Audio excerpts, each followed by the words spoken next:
Selamat datang di channel YouTube Borin Vlog. Kali ini saya akan membahas mengenai sejarah dari kota Denpasar, Bali, dan juga asal-usul kenapa dinamakan Denpasar. Bagaimana kisah dan sejarahnya? Silakan disimak berikut ini. Denpasar merupakan kota terbesar di Kepulauan Nusa Tenggara dan kota terbesar kedua di wilayah Indonesia Timur setelah kota Makassar. Pertumbuhan industri pariwisata di Pulau Bali mendorong kota Denpasar menjadi pusat kegiatan bisnis dan menempatkan kota ini sebagai daerah yang memiliki pendapatan per kapita dan pertumbuhan tinggi di Provinsi Bali. Lantas, mengapa kota ini diberi nama Denpasar? Konon, kata Denpasar artinya adalah pasar baru. Dulunya kawasan ini belum menjadi pasar. Kemudian oleh nenek moyang orang Bali dibukalah tempat perdagangan di tempat tersebut.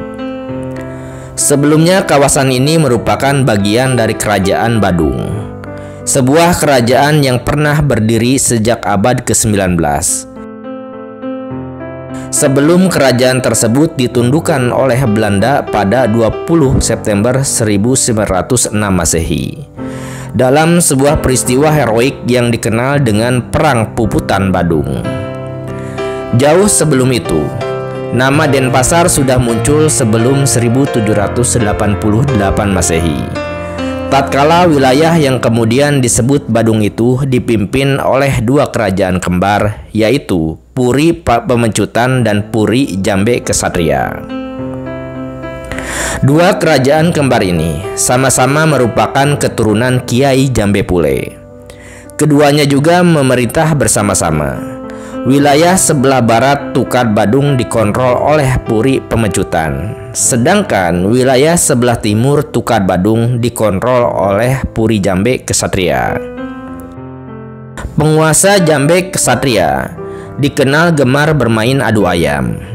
Saking gemarnya, sampai-sampai Kiai Anglurah Jambe Kesatria mengundang raja-raja lain di Bali untuk bermain adu ayam atau sabung ayam di Puri Jambe Kesatria. Karena kerap mengundang raja-raja lain datang ke Jambe Kesatria, sang raja kemudian mendirikan sebuah taman, semacam tempat peristirahatan di sebelah selatan Puri dan sebelah utara pasar. Awalnya, Pasar Badung berada di sekitar lapangan Puputan Badung kini, tepat di sebelah selatan Puri Denpasar. Saat Badung dikuasai oleh Belanda, pasar itu dipindah ke barat, dekat Tukad Badung. Itu sebabnya pasar baru itu disebut Pasar Badung. Taman yang didirikan Kiai Jambe Kesatria itulah yang dinamai Taman Denpasar. Dan sejak saat itulah nama Denpasar mulai muncul dan sering disebut-sebut. Hanya saja belum menjadi sebuah kota layaknya kota keraton atau kota kerajaan. Tapi sebagai sebuah nama tempat memang sudah muncul nama Denpasar pada saat itu. Denpasar mengemuka sebagai pusat kekuasaan ketika I Gusti Ngurah Made Pamecutan yang mengambil alih kekuasaan Kiai Jambe Kesatria memilih Taman Denpasar sebagai lokasi puri. Sebelumnya, I Gusti Ngurah Made Pamecutan memang diberi kepercayaan mengurus Taman Denpasar. Setelah berakhirnya kekuasaan Kiai Jambe Kesatria, kontrol kekuasaan berada di tangan keturunan Puri Pemecutan Kaler atau Puri Pemecutan Kawan. Setelah itu, jejak dinasti Jambe Kesatria seolah hilang. Sejarah Badung pada periode kemudian tidak pernah menyinggung keturunan Jambe Kesatria. Tatkala Cokorda Alit Ngurah dinobatkan sebagai Raja Badung pada tahun 1929, dibangun sebuah puri bernama Puri Satria. Pasalnya, Puri Denpasar sudah dihancurkan Belanda saat Puputan Badung, dan saat Belanda berkuasa, bekas Puri Denpasar digunakan sebagai kantor asisten residen Bali Selatan serta kontroler Badung. Singkat cerita, setelah bangsa Indonesia merdeka, berdasarkan Undang-Undang Nomor 69 Tahun 1958. Denpasar menjadi ibu kota dari pemerintahan daerah Kabupaten Badung.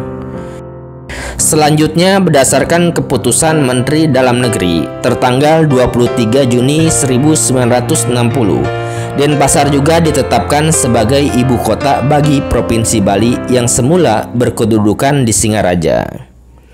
Kemudian berdasarkan Peraturan Pemerintah Nomor 20 Tahun 1978, Denpasar resmi menjadi kota administratif Denpasar.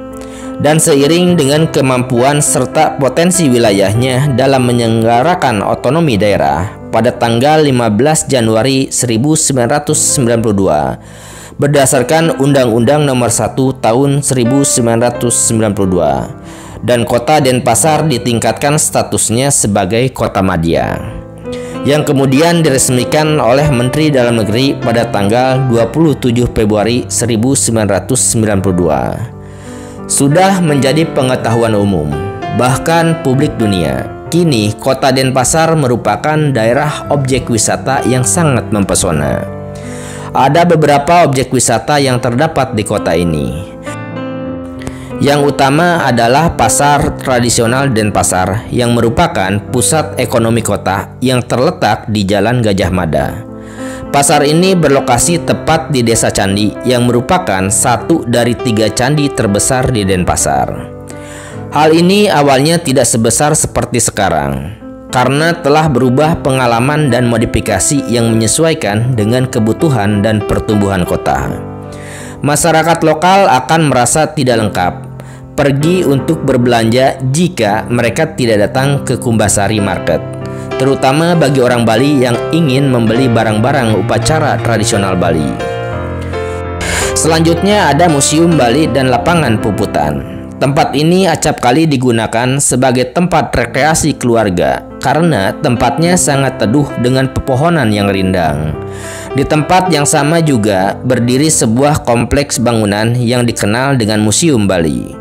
Museum ini didirikan pada tahun 1932 dan memiliki berbagai macam koleksi seperti benda arkeologi, berbagai jenis topeng, barang kerajinan, lukisan, dan juga ilustrasi berbagai arsitektur bangunan di Bali. Yang tidak kalah menariknya adalah Monumen Bajra Sandi di Niti Mandala Renon Denpasar. Ini monumen peringatan atas jasa para pahlawan Bali yang telah mengorbankan jiwa mereka untuk membela tanah kelahiran tercinta. Bentuk bangunan monumen menyerupai sebuah genta dan berdiri di tengah lapangan yang cukup luas. Bangunan terdiri dari beberapa ruangan yang di dalamnya memamerkan puluhan fragmen miniatur perjuangan. Nah, seperti itu sejarah dari kota Denpasar di Bali, dan juga asal-usul kenapa dinamakan Denpasar serta perkembangannya baik itu dari masa kerajaan hingga masa penjajahan dan setelah kemerdekaan. Terima kasih sudah menyimak kisah ini di channel YouTube Borin Vlog. Silakan simak kisah sejarah, legenda, dongeng, cerita rakyat ataupun kisah lainnya yang tersedia di channel ini. Terima kasih atas perhatiannya. Salam sehat selalu.